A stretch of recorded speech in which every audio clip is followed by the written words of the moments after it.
Hello বন্ধুরা, আজকে রান্না করলাম ডাল।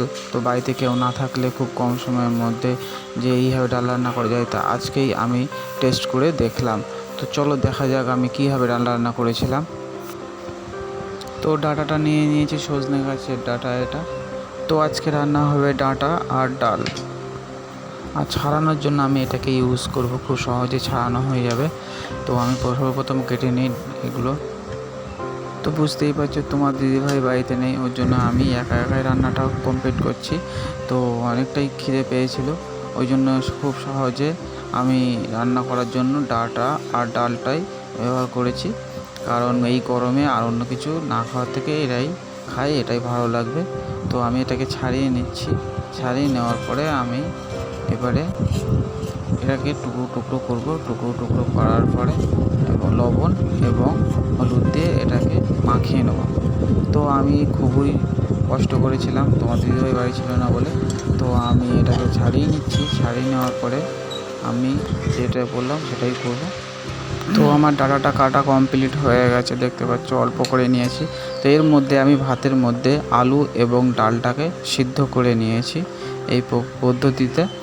তো সিদ্ধ করার পরে আমি এটাকে তুলে নিয়েছিলাম, একটা একটা করে তুলে নিয়েছিলাম। তুলে নিয়ে কুচি কুচি করে কাটিং করে নিয়েছিলাম। তো কাটিং করে নেওয়ার পরে আমি ওইটাকে একটা পাত্রে রেখে দিয়েছিলাম। এবার ডাঁটা, আলু সিদ্ধ এগুলো আলাদা আলাদা করে বাটিতে রেখে দিয়েছিলাম এবং ডাঁটাটাকে আমি লবণ হলুদ দিয়ে মাখিয়ে রেখে দিয়েছি। এইবারে কড়াই গরম করে আমি তাতে একটু তেল দিয়ে দিয়েছি। তো কড়াটা একটু গরম করে নিতে হবে, গরম করে নিয়ে তেল দিতে হবে। তো পুরুষ মানুষের রান্না বুঝতেই পারছো বন্ধুরা, তো খুবই টাইম লেগেছিলো। তো ডাঁটাটাকে আমি তেলের মধ্যে দিয়ে দিয়েছি, দিয়ে ডাঁটাটাকে হালকা ভেজে নেব।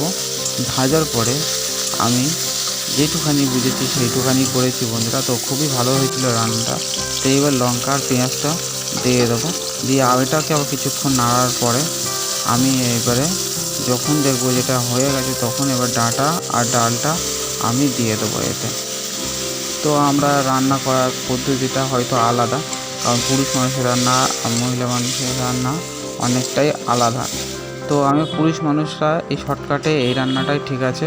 তো বাড়িতে কেউ না থাকলে আমরা এইভাবেই সহজ পদ্ধতিতে রান্নাটা করতে পারি। তো কিছুক্ষণ ফুটিয়ে নেব, তারপরে রান্না কমপ্লিট হয়ে যাবে। তো এইভাবেই রান্নাটা আমি অল্প সময়ের মধ্যে করে ফেলেছিলাম। তো আজকের ভিডিওটা এতটুকুই। খুব ভালো লাগলে অবশ্যই পাশে থাকবেন আমাদের।